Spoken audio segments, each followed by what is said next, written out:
Good evening, Bible Hour crew. Good evening, visitors. Good evening, Park End admin. Which administrator do we have today? Out of the possible three. Good evening, Sue Roberts.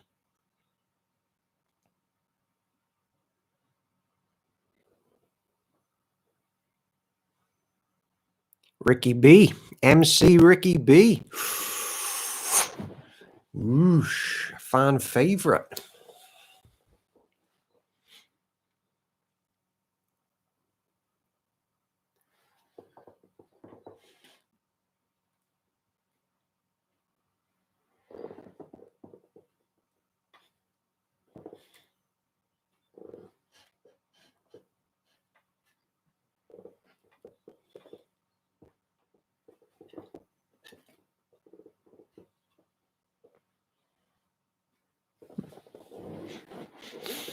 Good evening, Bill Tamlin.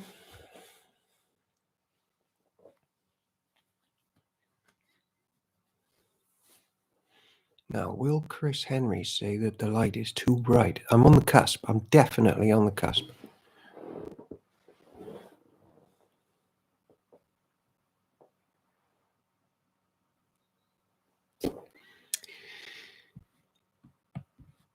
Big things are going to happen today. Big things.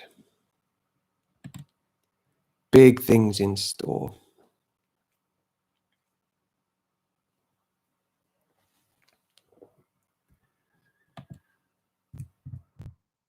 Deuteronomy 28.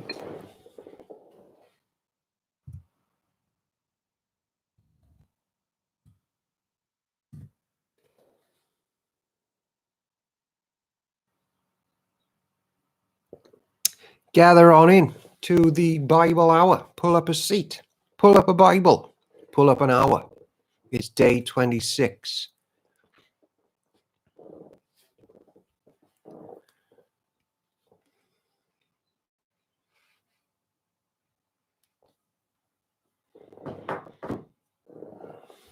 Yeah, I think Chris Henry's going to tell me the light's too bright when she arrives, if she does.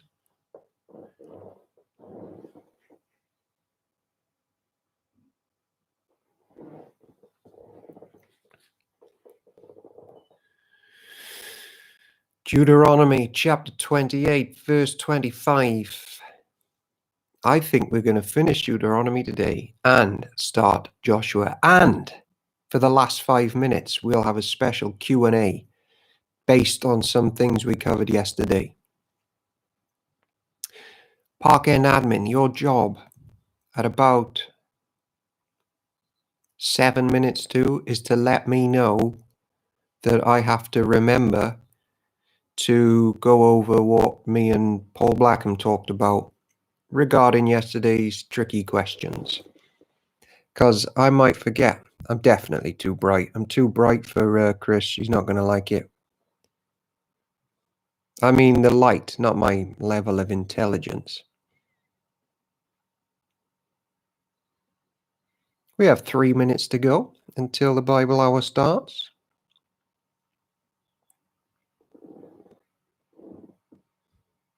I'm too bright.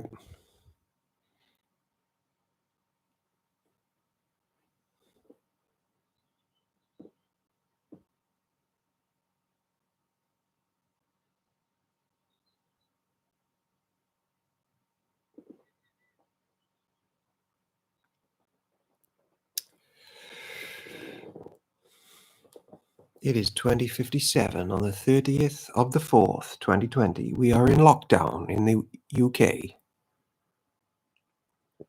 Good evening, Petit Bois. Always good to see you. Perhaps your friend, your church friend Nicola could drop on by one morning. Good morning, Nicola, North Star. Diane Robbins. Hi, everyone. Hi. We are moments away from Diane's daughter telling me to turn the light down. I can just tell, I can feel it. I'm too bright.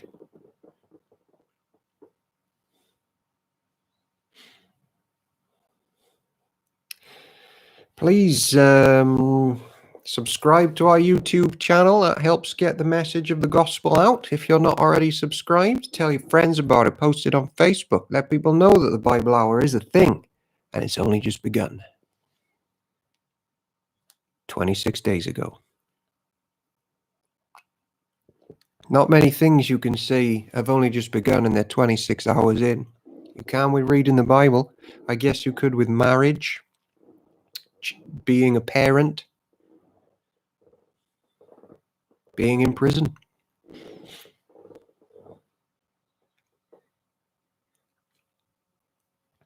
$20.59.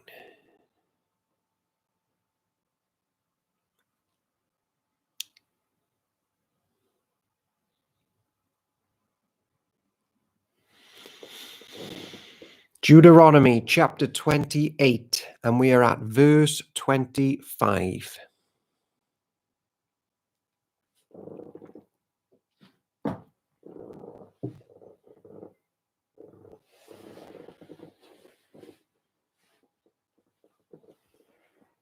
Parker and Armin, do you think I need to turn the lights down? Because I think Chris Henry's going to tell me to turn the lights down in about 1 minute. But do you think I'm too shiny? We have 30 seconds.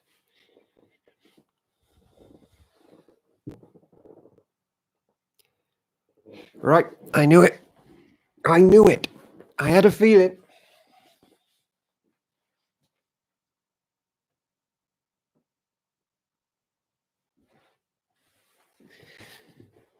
Oh, that's better. Look at that.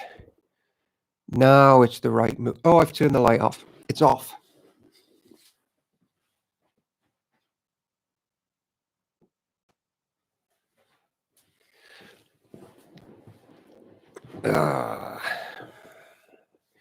Good evening, everybody. Welcome to the Bible Hour. Day 26. Welcome if you're new. Jump on in. The Word of God can speak to us at any time. What did we learn about Jesus? What do we learn about church? Why do we ask those questions? The links are below. St. Kenneth Church, Philly. Sorry, my laptop crashed. I have published your details in Church Mag. Thank you, St. Kenneth Church. Is that Nicola or Petit Bois on another account? Good evening, Peter Davey. We are in Deuteronomy chapter 28, verse 25. There's a few things going to happen today, all of which, to me, are incredibly exciting. Number one, we're going to start the book of Joshua. I am Petit Bois. Number two, I'm going to read out an exchange I had with a Old Testament Bible scholar. Look, Owen, look. What am I looking at?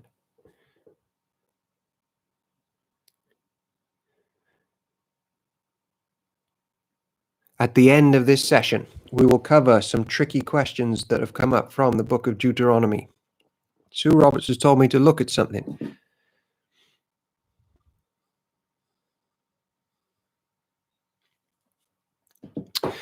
All right, let us begin. This is the word of the Lord. Thanks be to God. Deuteronomy 28:25. We are still in the curses being shouted out from the mountaintop as they enter the promised land. The Lord will cause you to be defeated by your enemies. You will attack your enemies from one direction, but you will scatter from them in 7. You will be an object of horror to all the kingdoms of the earth. Your corpses will be food for all the scavenging birds and wild animals, and no one will be there to chase them away. The Lord will afflict you with the boils of Egypt and with tumors, scurvy, and the itch, from which you cannot be cured. The Lord will strike you with madness, blindness, and panic. You will grope around in broad daylight like a blind person groping in the darkness, but you will not find your way. You will be oppressed and robbed continually, and no one will come to save you. You will be engaged to a woman, but another man will sleep with her. You will build a house, but someone else will live in it. You will plant a vineyard, but you will never enjoy its fruit. Your ox will be butchered before your eyes, but you will not eat a single bite of meat. Your donkey will be taken away from you, never to be returned. Your sheep and goats will be given to your enemies, and no one will be there to help you. You will watch as your sons and daughters are taken away as slaves. Your heart will break for them, and you won't be able to help them. A foreign nation you have never heard about will eat the crops you worked so hard to grow. You will suffer under constant oppression and harsh treatment. You will go mad because of all the tragedy you see around you. The Lord will cover your knees and legs with incurable boils. In fact, you will be covered from head to foot. You will be a living symbol of judgment. The Lord will exile you and your king to a nation unknown to you and your ancestors. There in exile, you will worship gods of wood and stone. You will become an object of horror, ridicule, and mockery among all the nations to which the Lord sends you. You will plant much, but harvest little, for locusts will eat your crops. You will plant vineyards and care for them, but you will not drink the wine or eat the grapes, for worms will destroy the vines. You will grow olive trees throughout your land, but you will never use the olive oil, for the fruit will drop before it ripens. You will have sons and daughters, but you will lose them, for they will be led away into captivity. Swarms of insects will destroy your trees and crops. The foreigners living among you will become stronger and stronger, while you become weaker and weaker. They will lend money to you, but you will not lend to them. They will be the head, and you will be the tail. If you refuse to listen to the Lord your God and to obey the commands and decrees he has given you, all these curses will pursue and overtake you until you are destroyed. These horrors will serve as a sign and warning among you and your descendants forever. If you do not serve the Lord your God with joy and enthusiasm for the abundant benefits you have received, you will serve your enemies whom the Lord will send against you. You will be left hungry, thirsty, naked, lacking in everything. The Lord will put an iron yoke on your neck, oppressing you harshly until he has destroyed you. The Lord will bring a distant nation against you from the end of the earth, and it will swoop down on you like a vulture. It is a nation whose language you do not understand, a fierce and heartless nation that shows no respect for the old and no pity for the young. Its armies will devour your livestock and crops, and you will be destroyed. They will leave you no grain, new wine, olive oil, calves, or lands, and you'll starve to death. They will attack your cities until all the fortified walls in your land, the walls you trusted in to protect you, are knocked down. They will attack all the towns in the land the Lord your God has given you. The siege and terrible distress of the enemy's attack will be so severe that you will eat the flesh of your own sons and daughters whom the Lord your God has given you. The most tender-hearted man among you will have no compassion for his own brother, his beloved wife, and his surviving children. He will refuse to share with them the flesh he is devouring, the flesh of one of his own children, because he has nothing else to eat during the siege and terrible distress that your enemy will inflict on all your towns. The most tender and delicate women among you, so delicate she would not so much as touch the ground with her foot, will be selfish towards the husband she loves and toward her own son or daughter. She will hide from the afterbirth and the new baby she has born, so that she herself can secretly eat them. She will have nothing else to eat during the siege and terrible distress that your enemy will inflict on all your towns. If you refuse to obey all the words of instruction that are written in this book, and if you do not fear the glorious and awesome name of the Lord your God, then the Lord will overwhelm you and your children with indescribable plagues. These plagues will be intense and without relief, making you miserable and unbearably sick. He will afflict you with all the diseases of Egypt that you feared so much, and you will have no relief. The Lord will afflict you with every sickness and plague there is, even those not mentioned in this book of instruction, until you are destroyed. Though you become as numerous as the stars in the sky, few of you will be left, because you would not listen to the Lord your God. Just as the Lord had found great pleasure in causing you to prosper and multiply, the Lord will find pleasure in destroying you. You will be torn from the land you are about to enter and occupy, for the Lord will scatter you among all the nations from one end of the earth to the other. There you will worship foreign gods that neither you nor your ancestors have known, gods made of wood and stone. There among those nations you will find no peace or place to rest, and the Lord will cause your heart to tremble, your eyesight to fail, and your soul to despair. Your life will constantly hang in the balance. You will live night and day in fear, unsure if you will survive. In the morning you will say, "If only it were night." And in the evening you will say, "If only it were morning." For you will be terrified by the awful horrors you see around you. Then the Lord will send you back to Egypt in ships, to a destination I promised you would never see again. There you will offer to sell yourselves to your enemies as slaves, but no one will buy you.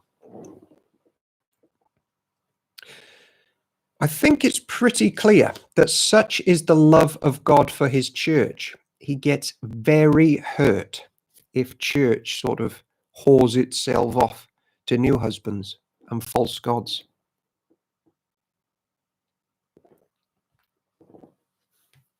Sinless hatred like that comes from pure, unadulterated love. Deuteronomy chapter 9. These are the terms of the covenant the Lord commanded Moses to make with the Israelites while they were in the land of Moab, in addition to the covenant he had made with them at Mount Sinai. Moses reviews the covenant. Verse 2. Moses summoned all the Israelites and said to them, "You have seen with your own eyes everything the Lord did in the land of Egypt to Pharaoh and to all of his servants and to all the whole country, all the great tests of strength, the miraculous signs, and the amazing wonders. But to this day, the Lord has not given you minds that understand, nor eyes that see, nor ears that hear. For 40 years I led you through the wilderness, yet your clothes and sandals did not wear out. You ate no bread and drank no wine or other alcoholic drink, but he provided for you so you would know that he is the Lord your God. When you came here, King Sihon of Heshbon and King Og of Bashan came out to fight against us, but we defeated them. We took their land and gave it to the tribes of Reuben and Gad and to the half tribe of Manasseh as their grant of land. Therefore, obey the terms of the covenant, so you will prosper in everything you do. All of you, tribal leaders, elders, officers, all the men of Israel, are standing today in the presence of the Lord your God. Your little ones and your wives are in Sunday school, are with you, as well as the foreigners living among you who chop your wood and carry your water. You are standing here today to enter into the covenant of the Lord your God. The Lord is making this covenant, including the curses. By entering into the covenant today, he will establish you as his people and confirm that he is your God, just as he promised you, and as he swore to your ancestors, Abraham, Isaac, and Jacob. But you are not the only ones with whom I am making this covenant with its curses. I am making this covenant both with you who stand here today in the presence of the Lord your God, and also with future generations who are not standing here today. Hold on a minute.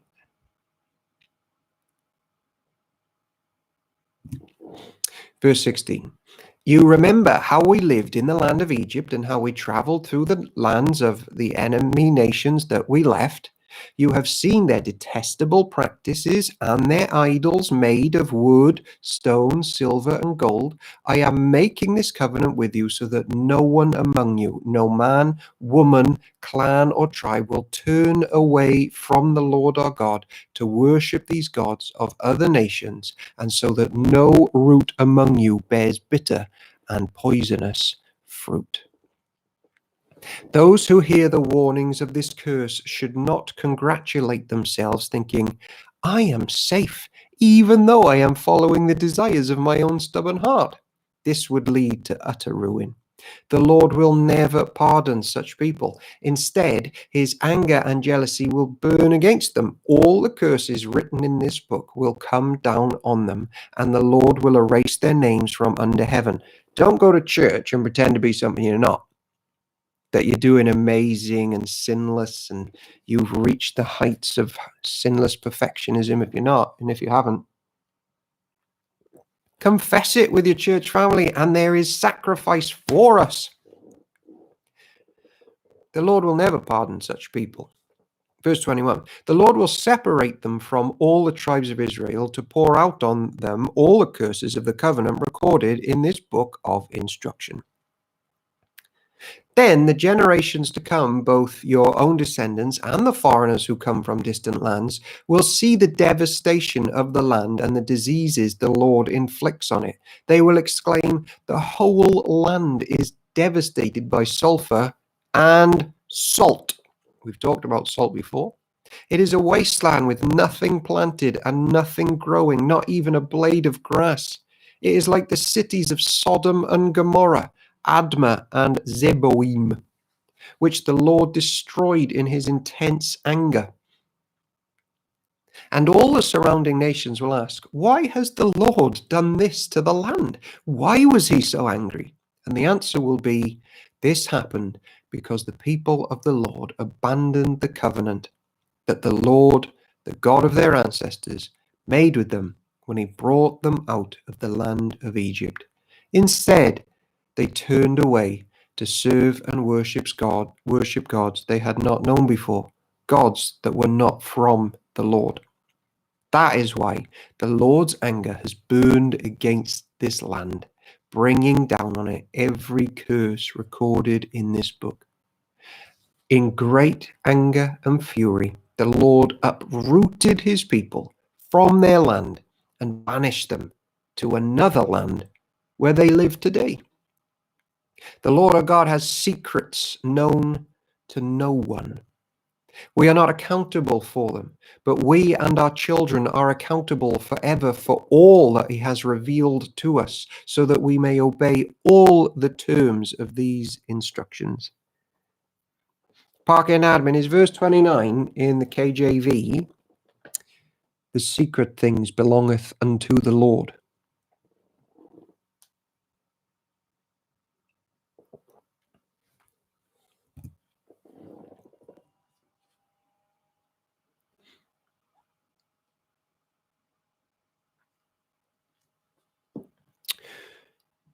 Deuteronomy chapter 30. A call to return to the Lord. That is a daily call. He's calling now. The secret things belong unto the Lord our God. I was close. I put an F on the belong. Often used when we don't have answers. And rightly so. I don't know the answer to that question. The secret things belong to the Lord. In the future, when you experience all these blessings and curses I have lifted for you, and when you are living among the nations to which the Lord your God exiled you, take to heart all these instructions. If at the time you and your children return to the Lord your God, and if you obey with all your heart and all your soul the commands I have given you today, then the Lord will restore your fortunes. He will have mercy on you and gather you back from all the nations where he has scattered you. Even though you are banished to the ends of the earth, the Lord your God will gather you from there and bring you back again. That's my story. Is that your story? That's the story of church.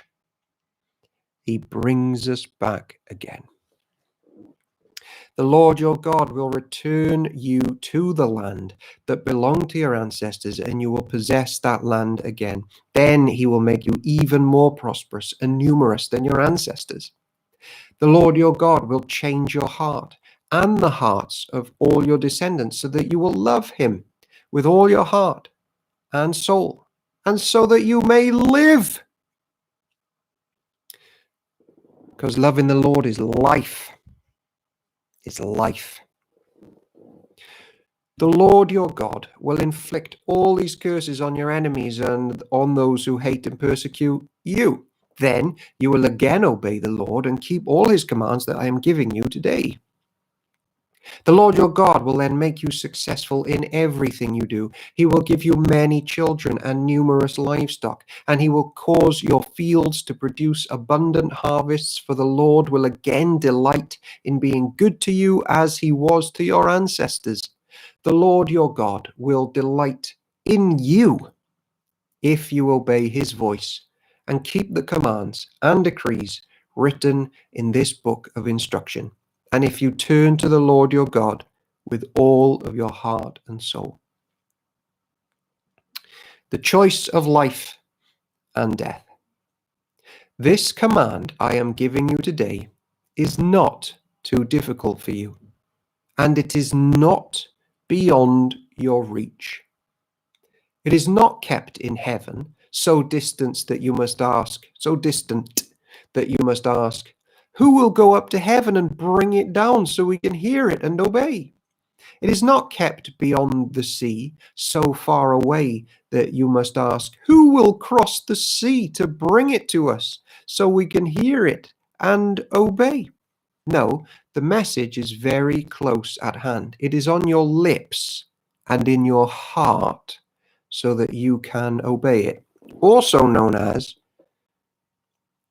my yoke is easy and my burden is light. North Star, loving the Lord is life. Amen. St. Kenneth Church, he does indeed bring us back time and time again. Verse 15. Now listen. Today, I am giving you a choice between life and death, between prosperity and disaster. For I command you this day to love the Lord your God and to keep his commands, decrees, and regulations by walking in his ways. If you do this, you will live and multiply, and the Lord your God will bless you and the land you are about to enter and occupy. And by the way, the obedience there is also being obedient to all of the festivals, enjoyments, and sacrifices for their sins. So don't anyone think it is out of reach. He is calling me to be absolutely pure all of the time. Well, yeah, he is, but he has also provided a way of mercy and sacrifice, which pleases him, because it's all about Jesus. Have we clung to Jesus today? But, verse 17, if your heart turns away and you refuse to listen, and if you are drawn away to serve and worship other gods, then I warn you now that you will certainly be destroyed. You will not live long. You will not live a long, good life in the land you are crossing the Jordan to occupy. Today, this is one of the most famous verses in the Old Testament. Well, famous in my head anyway. Today, I have given you the choice.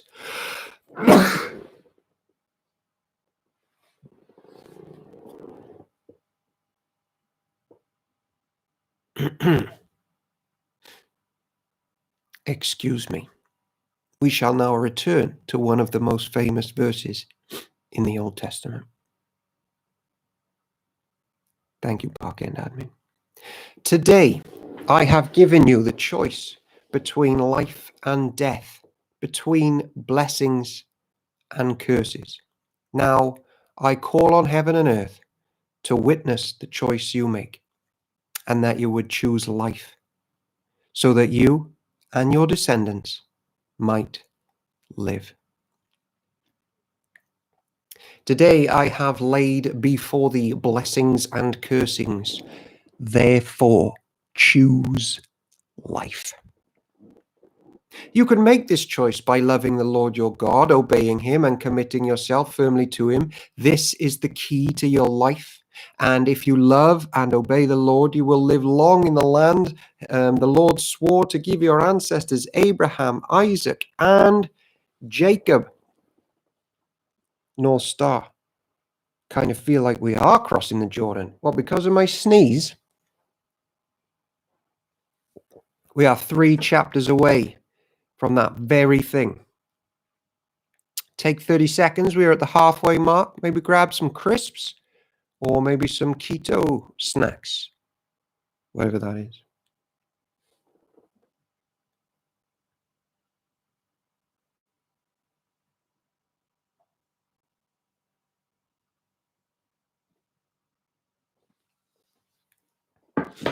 Someone just texted, oh, and I just watched your video on poo.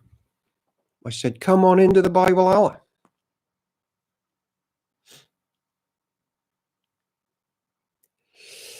Okay, here comes Jesus, Yeshua. For those of you who enjoy the, oh no, says Parkham, because of the situation with the church worldwide. That's the second person I've spoken to today who believes that the end times are upon us. For those of you who like the Septuagint, the LXX, it will say here, Jesus becoming Israel's leader, which is much better. It's much better than Joshua. Verse 1. When Moses had finished giving these instructions to all the people of Israel, he said, I am now 120 years old, and I am no longer able to lead you. The Lord has told me you will not cross the Jordan River, but the Lord your God himself will cross over ahead of you. He will destroy the nations living there, and you will take possession of their land. Joshua will lead you. Jesus will lead you across the river, just as the Lord has promised. The Lord will there's the Lord, isn't it? I can't spoil it, but there's a Lord that lives in Gilgal and then comes out for a bit of a fight and then goes back and sort of plans the next fight and comes out again.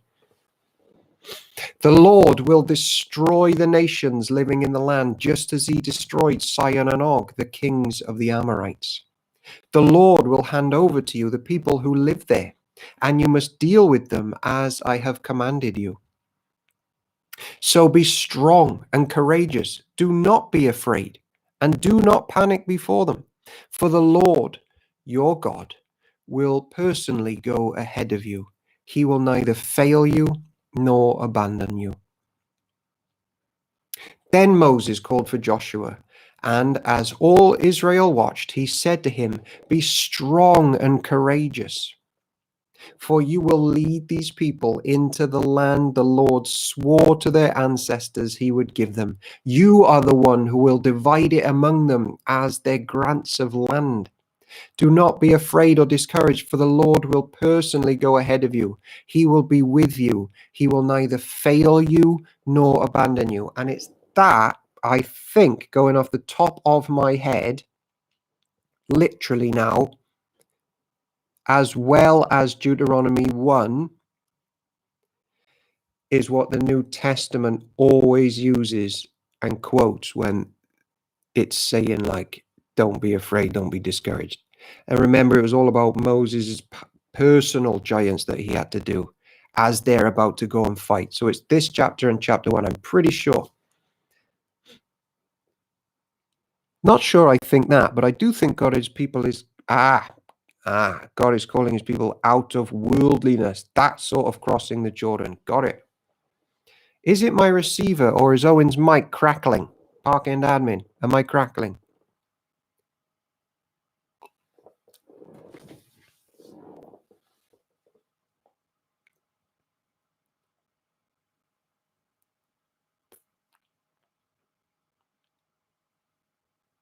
Uh-oh.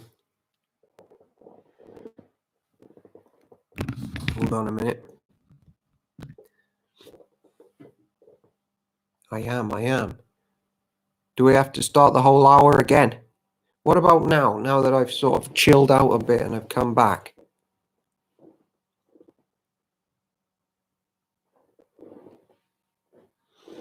Okay, what about now? Gelf in 6969.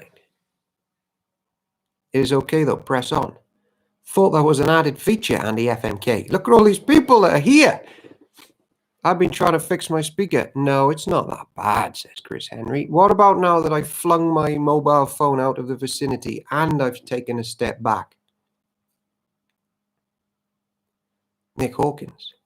Gelf, oh, it's the same still. Yes, you can hear, okay. Oh, we can't have cackling though, as we approach the book of Joshua. That would be a disaster. Although, would it set the tone? The thing is, if I unplug this mic,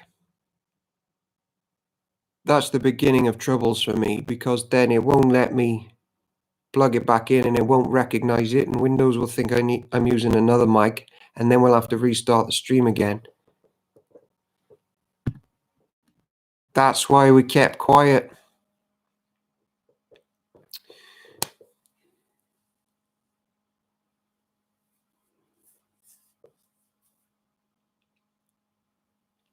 Sounds like you're overloading the camera. Is it on auto level? We want to hear. No, leave it. Man, keep going. My mic isn't part of the camera. This is my mic. This is tense.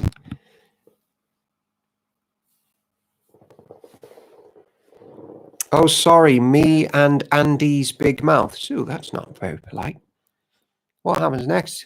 In Joshua, what happens? All right, keep going. Okay, break over.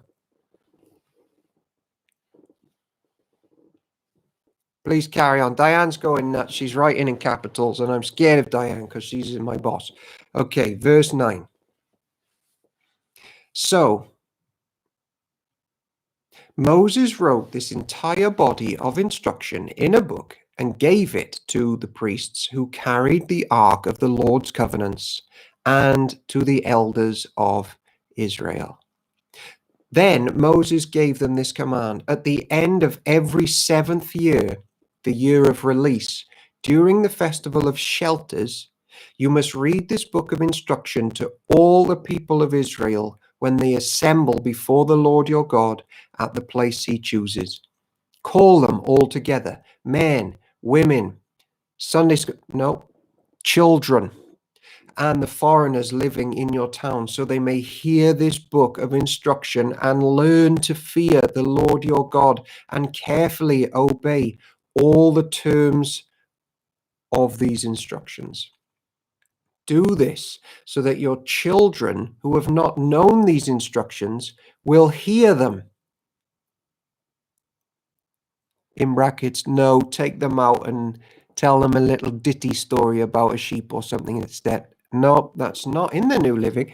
And they will learn to fear the Lord your God. Do this as long as you live in the land you are crossing the Jordan to occupy. Israel's disobedience predicted. Then the Lord said to Moses, the time has come for you to die. Call Joshua and present yourselves at the tabernacle, so that I may commission him there. So Moses and Joshua went and presented themselves at the tabernacle. And the Lord appeared to them in a pillar of cloud that stood at the entrance to the sacred tent. The Lord said to Moses, "You are about to die and join your ancestors. After you are gone, these people will begin to worship foreign gods, the gods of the land where they are going. Excuse me. They will abandon me and break my covenant that I have made with them. Then my anger will blaze forth against them. I will abandon them, hiding my face from them, and they will be devoured. Terrible trouble will come down on them.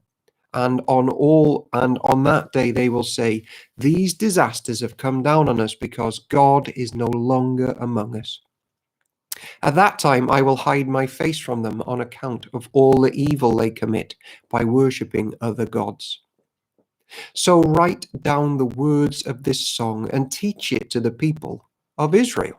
Help them learn it, so it may serve as a witness for me against them. For I will bring them into the land I swore to give their ancestors, a land flowing with milk and honey. There they will become prosperous, eat all the food they want, and become fat. But they will begin to worship other gods." St. Kenneth Church, he sees the future. "They will despise me and break my covenant. And when great disasters come down on them, this song will stand as evidence against them, for it will never be forgotten by their descendants. I know the intention of these people, even now before they have entered the land I swore to give them." So that very day, Moses wrote down the words of the song and taught it to the Israelites.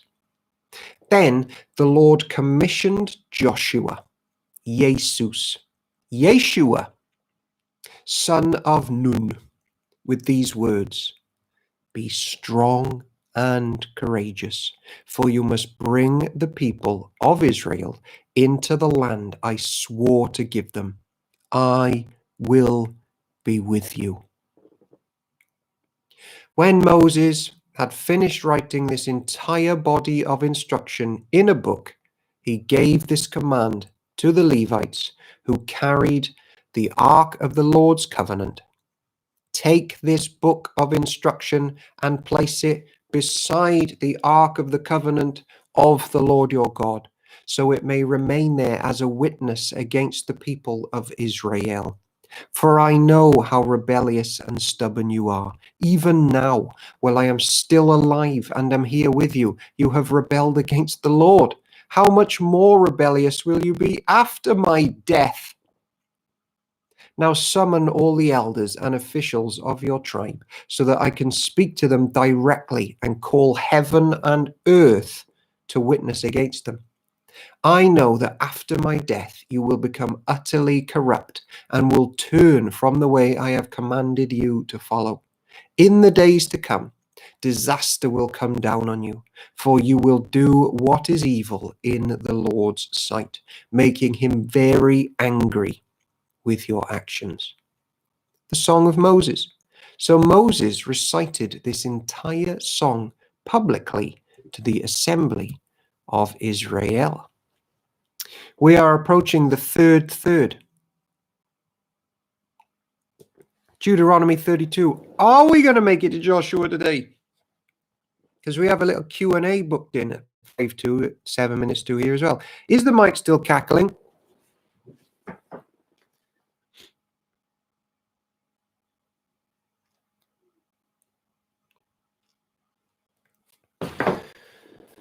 Man, even Cara says I'm crackling. Although there might be a double meaning there somewhere. A bit. Gilfin.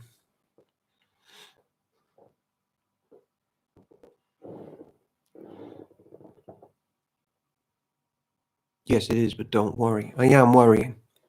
Deuteronomy 32. Perhaps the Park End musicians could set this to a tune. Listen, O heavens, and I will speak. Hear, O earth, the words that I say. Let my teaching fall on you like rain. Let my speech settle like dew. Let my words fall like rain on tender grass, like gentle showers on young plants. I will proclaim the name of the Lord. How glorious is our God. He is the rock. His deeds are perfect. Everything he does is just and fair. He is a faithful God who does no wrong. How just and upright he is. But they have acted corruptly towards him. When they act so perversely, are they really his children? They are a deceitful and twisted generation. Is this the way you repay the Lord? You foolish and senseless people, isn't he your Father who created you? Has he not made you and established you? Remember the days of long ago. Think about the generations past. Ask your father, and he will inform you. Inquire of your elders, and they will tell you. When the Most High assigned lands to the nations, when he divided up the human race, he established the boundaries of the peoples according to the number in his heavenly court.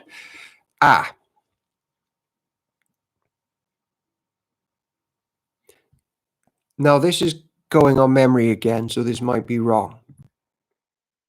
But I think I know the Greek of Deuteronomy 32, verse 8. And I think it says he has established the boundaries of his people according to the number of the angels in heaven. Because some of your English translations, I think, say there, according to the numbers of the tribes of Israel. So the Hebrew Old Testament says, oh, he's divided up according to the tribes of Israel. And English translations of that say that. English translations of the Septuagint Greek Old Testament should say angels.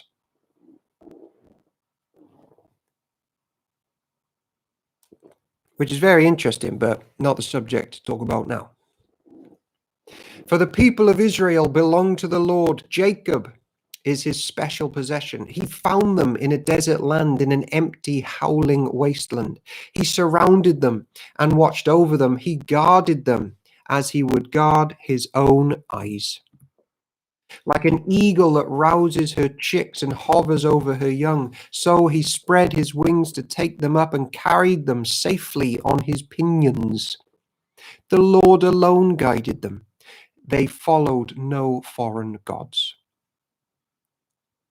He let them ride over the highlands and feasts on the crops of the fields. He nourished them with honey from the rock and olive oil from the stony ground. He fed them yogurt from the herd and milk from the flock, together with the fat of the lambs.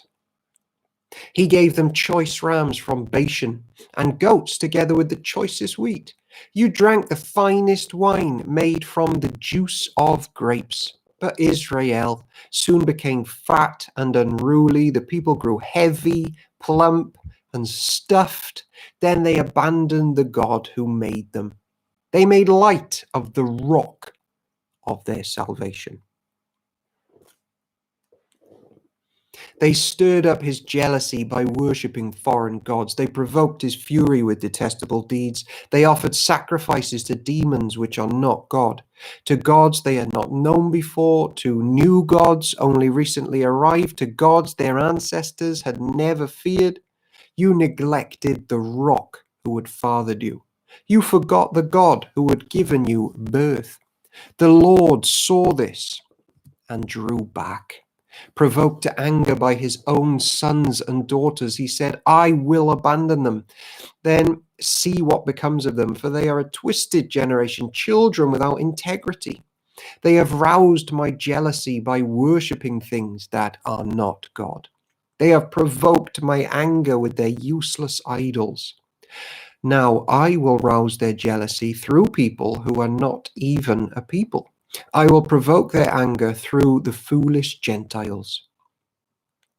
That's us, by the way. For my anger blazes forth like fire and burns to the depths of the grave. It devours the earth and all its crops and ignites the foundations of the mountains. I will heap disasters upon them and shoot them down with my arrows. I will weaken them with famine. burning fever and deadly disease. I will send the fangs of wild beasts and poisonous snakes that glide in the dust. Outside, the sword will bring death, and inside, terror will strike both young men and young women, both infants and the aged. I would have annihilated them, wiping out even the memory of them. But I feared the taunt of Israel's enemy, who might misunderstand and say, "Our own power has triumphed. The Lord has nothing to do with this." But Israel is a senseless nation. The people are foolish without understanding. We're not coming off too good here, are we? Church. Church wins because of the captain, not because of the team.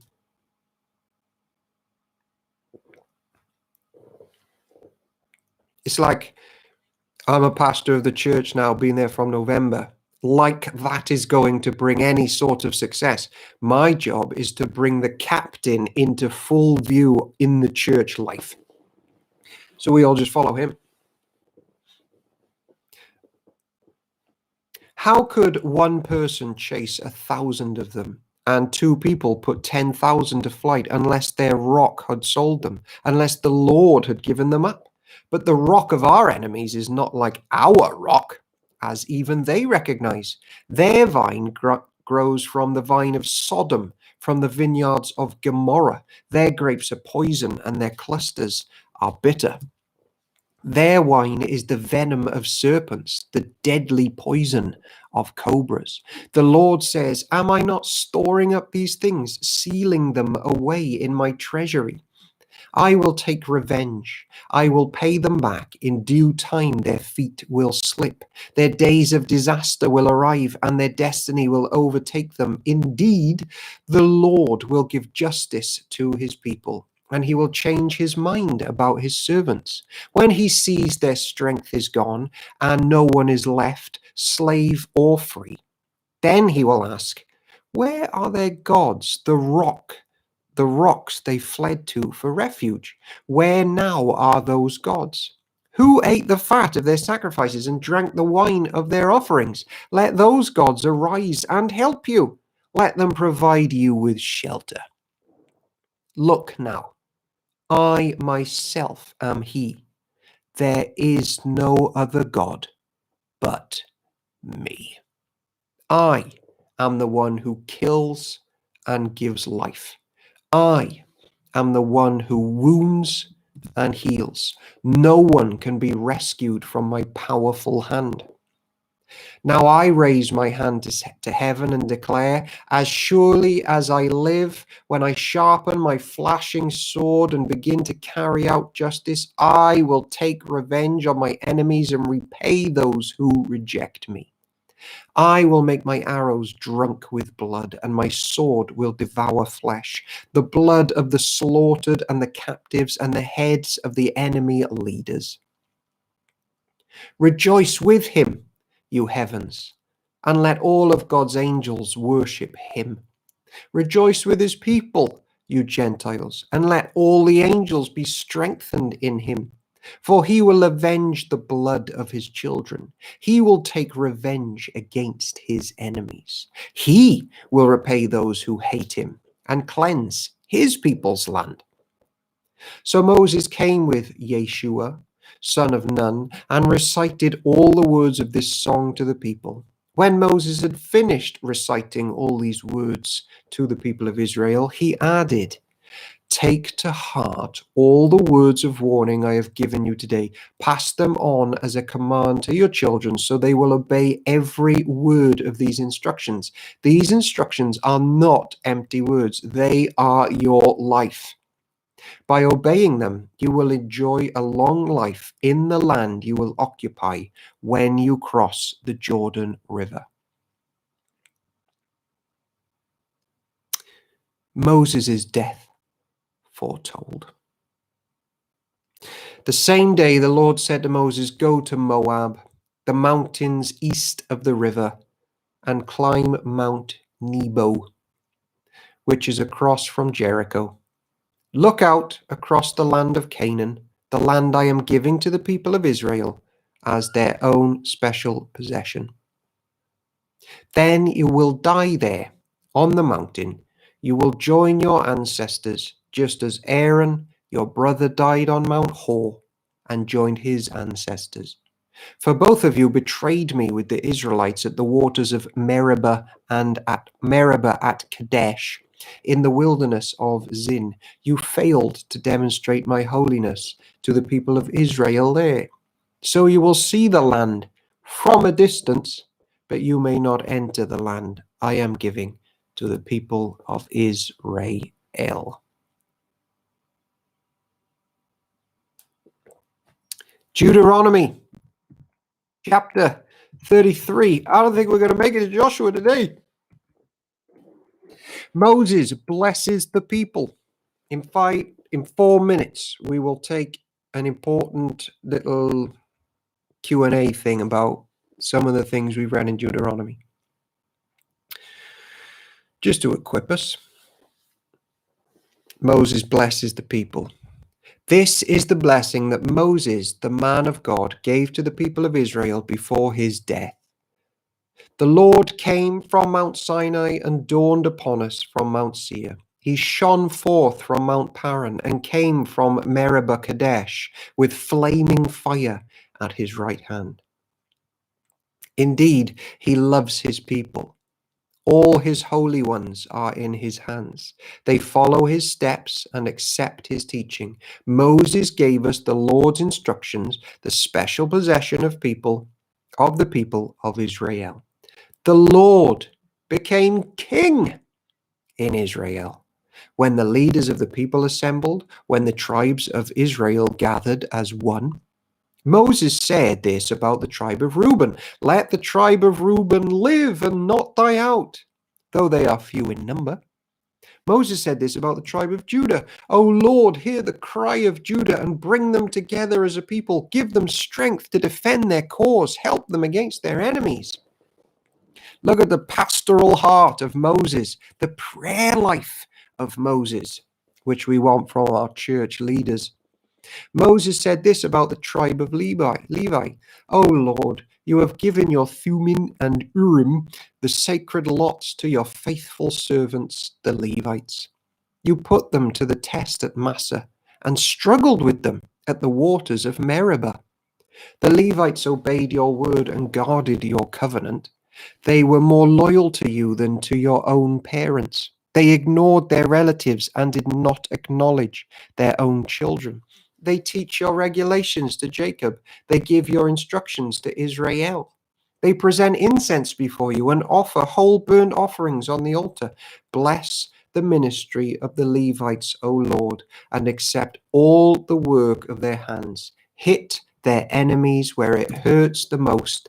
Strike down their foes so they never rise again. Moses said this about the tribe of Benjamin. The people of Benjamin are loved by the Lord and live in safety beside him. He surrounds them continuously and preserves them from every harm.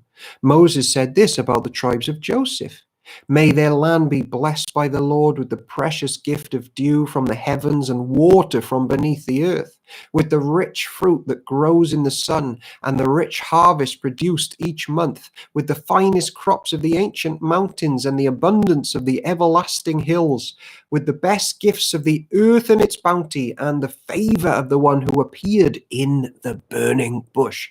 Ooh, I'm preaching on that on Sunday. Exodus 3, man. May these blessings rest on Joseph's head, crowning the brow of the prince among his brothers. Joseph has the majesty of a young bull. I might try that with Rita later.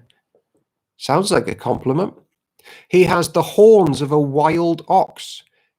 He will gore distant nations, even to the ends of the earth. This is my blessing for the multitudes of Ephraim and to the thousands of Manasseh.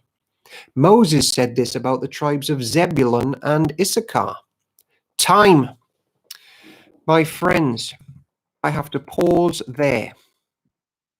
Join us back tomorrow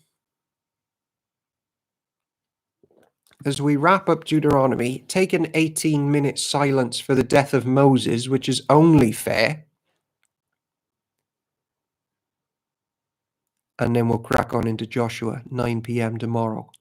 But just stay there a second. So, every now and then, we've taken a little Q&A session thingy. Let me just get my little notes here. And something came up yesterday in the Deuteronomy chit-chat. And basically, lots of people ask, not necessarily in this chat, well, there was a bit in this chat, when they read Deuteronomy in a sort of isolated way, like, is it harsh, the punishments for laid out and the curses, and, you know, like having your hand chopped off for grabbing a man's nadges, testes, or stoning people to death? Is it harsh? Is it like Sharia law? Is it like Saudi Arabia, which is looked down upon today? If we are to be Bible-believing people, we need to have some sort of idea of what's going on here. So my answers to those questions are generally along the line of, it's the same in the New Testament, except instead of stoning people to death, and you put them outside of church, and the text says you basically hand them over to Satan, the enemy territory, for a while, so that they get to the place where they repent and come back. So don't think New Testament is softer. Elevate church discipline higher to this sort of Old Testament like level. I also believe the Bible teaches that Jesus judges people every single day.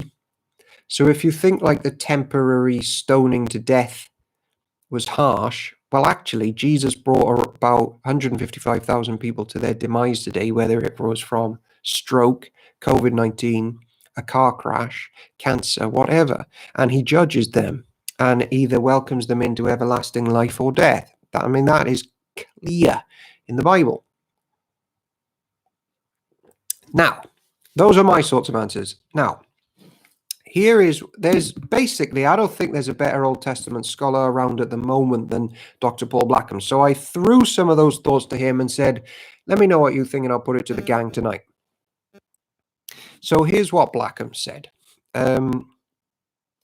Women and children are very vulnerable when families get broken. So in the ancient world, you know all that, they get nothing unless it's secured for them. So they're vulnerable and often mistreated.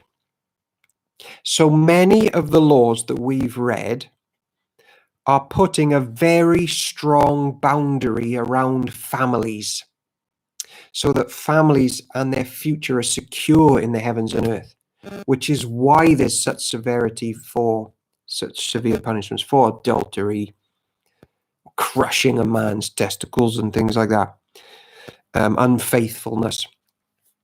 The natural human tendency is to be like brute beasts.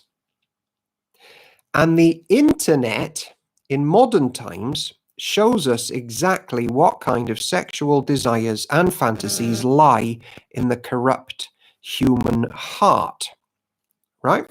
So look on the internet to see what we really get up to if we want to do. So we cannot be naive about this. The kind of sexual purity that the Lord held up for his ancient church seems impossible when we have grown up so used to compromise and corruption. So that's sort of weighing into, well, that seems harsh. Yeah, but if the Lord is obsessed with protecting family units, maybe it's the deserved punishment for when those things get destroyed. And we're just used to seeing complete corruptions of that all day, every day.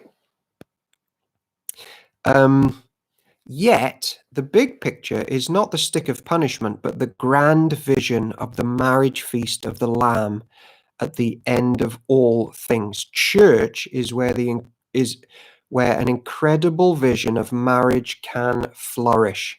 see why there was punishments for corruption of it. And as I've been reading, I've been trying to always present to us the promised land, heaven on earth, Jesus bringing church to the Father, the big picture of what little marriages represent and look like.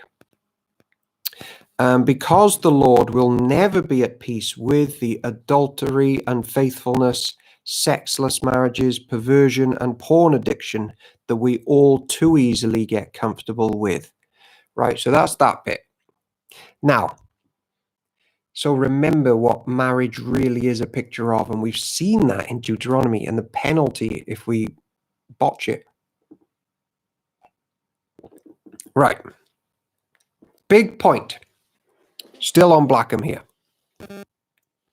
The only example in the Bible of somebody being executed for any of these sins is the Sabbath Breaker. Why? We touched on this a bit before. Because there was always atonement, all of these sins are worthy of death. Now, do we believe that? All sins are worthy of death because they're against a holy God. The law makes that shockingly clear, and it shakes us up to think that people deserve to die for grabbing testicles or disrespecting parents or having an affair. Yes, all sins are worthy of death. All deserve death. But in every case, the law assumes that the church members will do what? Repent, confess their sin, and offer an animal death in the place of their own death. We all on Sundays gather together and say, Lord, we deserve judgment, but Jesus saves. The Sabbath breaker, though, had to be put to death because he sinned with a high hand, meaning he would not repent or make atonement for his sin. So we've dealt with that. Now, so nobody needed to actually be executed as long as they made atonement and made use of the blood sacrifice that the law provided. Right. Now I asked him specifically on Saudi Arabia and Sharia law. Saudi Arabia is what happens when you try to do a version of the law without Jesus. And I'm with Blackham there. Without true atonement. Only in Islam, there is no Sharia law. There is Sharia law.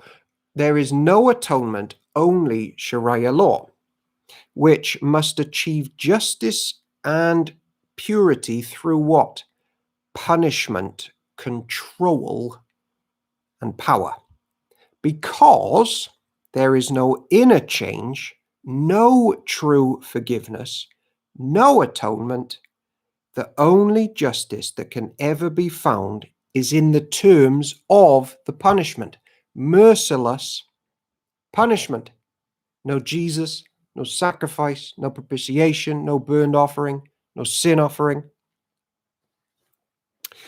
It can sort of point at corruption and evil, and it does do that, sort of, although it can often fall into corruption itself. It can sort of identify some of the evils, but it can do nothing other than attempt to destroy them, cut them off, kill them, drown them, stone them. But they never go away. Because there is no cross and no resurrection in Islam. The most holy men in Islam are constantly trying to cover up their sin, their corruption. Jesus, with the woman caught in adultery, which he discovers, is the perfect picture here. He does not say that she doesn't deserve to die. He knows that she does. He knows the law. He knows Moses. But so does everybody else in the crowd. I put my hand up here and say, so do I. Jesus won't allow to do the Saudi thing of killing the people who have been caught in the sins we most like to condemn, the easy and the obvious sins.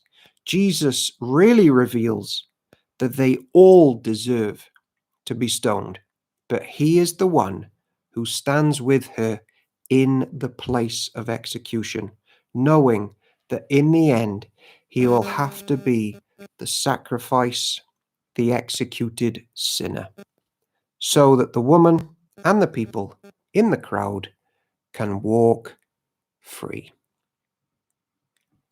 Now, that is Paul Blackham at his best. Jesus, the sacrifice for people, so we can go free. Laws, marriages, a picture of Jesus and his bride. Let's chuck any follow-up questions to that in the Facebook, because it's 5 minutes past 10 and we've run over time. But I hope some of that there was eye-opening and a bit of it causes some sort of more of an understanding of the spirit of the Mosaic law. Just arrived from a meeting. Sorry, Blackham is here. I've just read your amazing text massage. The spirit of it, that there's no atonement in those other religions, just the pointing out of evil, but Jesus stands with us in judgment. It's just the perfect evening to the Bible hour night. Oh, there is one final question in chat as a follow-up to that, but Deuteronomy 25:11 says she was trying to protect her husband by grabbing the other man. That is the hand chopped off 4 testicles question. There you go, Paul. You're in the chat now.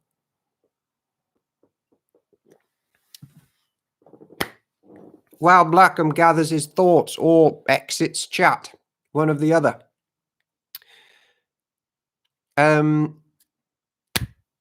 We are back at 9 p.m. tomorrow, and we begin the book of Jesus, Yeshua, inheriting heaven on earth.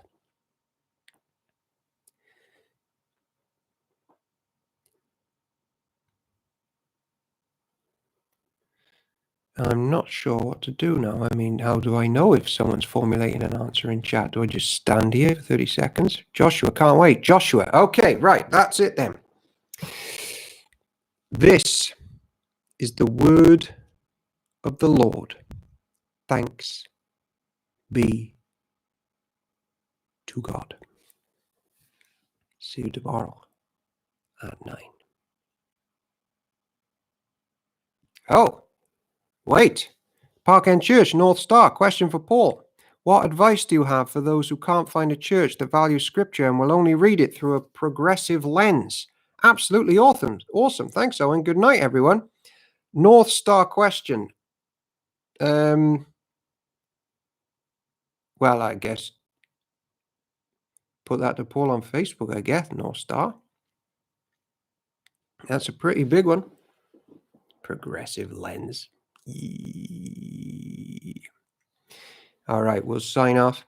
Either follow this up on Facebook or I'll be back at 9 o'clock tomorrow. Oh, what was the testicle question, Paul Blackham? All right, we're back live. Blackham is back. Sue Roberts in chat. Deuteronomy 25:11. She was the woman who has her hand chopped off for crushing a man's testicles. I'm like, testicles, preservation, giving firstborns to the priest, future secured in church, important stuff. Protect the marriage, protect the family. So Roberts' question back is Deuteronomy 25 says she was trying to protect her husband by grabbing the other man. So that one, I deferred to you when you arrived, Paul.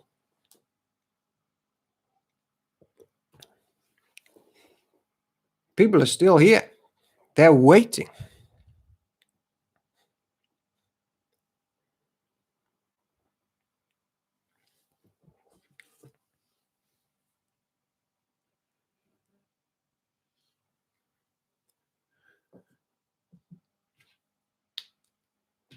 And there will be 18 minutes of silence tomorrow, and we'll all wear black for the passing of Moses.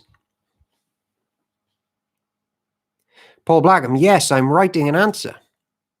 Sue Roberts, considering women were so low, she was very brave.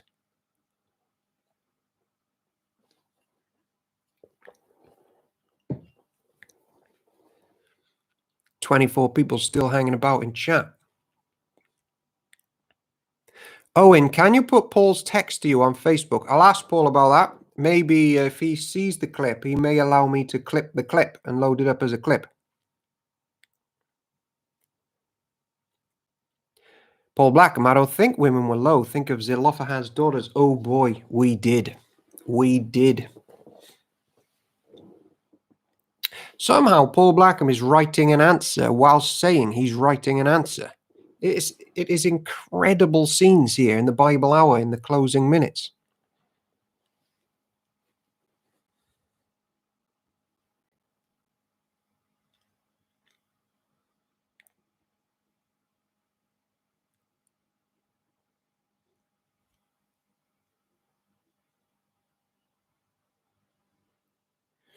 Paul Blackham, there are certain ways of fighting that are just not acceptable. Think of below the belt in boxing.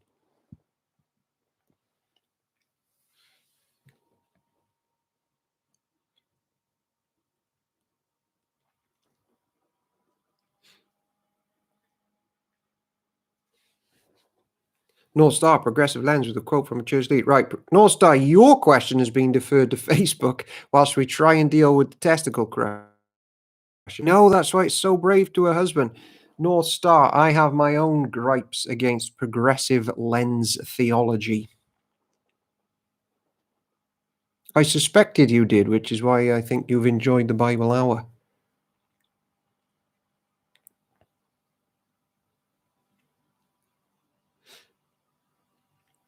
The most detestable saying, while we just keep our eyes on chat, for me is, and it's everywhere, we read the Old Testament through New Testament eyes. We now know Jesus. To defend a husband by doing something so dishonorable, something that was striking at the whole issue of seed, is not good or a brave thing to do.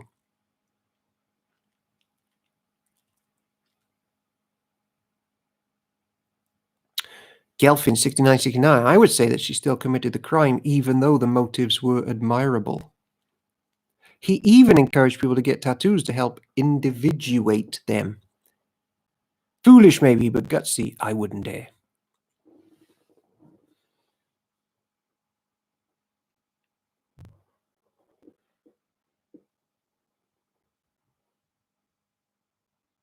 Isn't this fascinating? 10 minutes past 10 on a Thursday night, and the church are here discussing Old Testament Bible passages. What a way to spend an evening. This is like saying that a child is brave to disrespect their parents. They are brave from one point of view, but very dishonorable from the Lord's point of view. All right, I think the main points have been established here.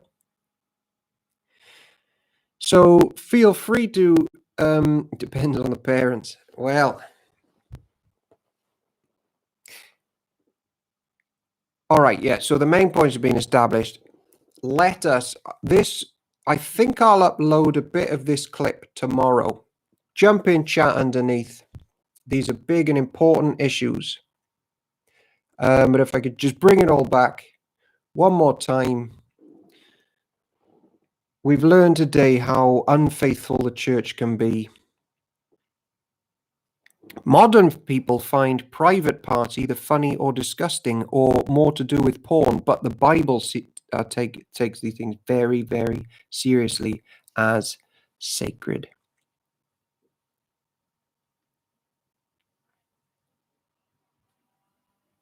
All right. We have learned that church wins because of the captain, not necessarily the players like us. Glory be to this captain. And tomorrow this captain is going to rise up from Gilgal, his little army headquarters, and do a lot of good things for the church of the Lord. In the name of the Father, the Son, and the Spirit. Amen. See you at 9 tomorrow.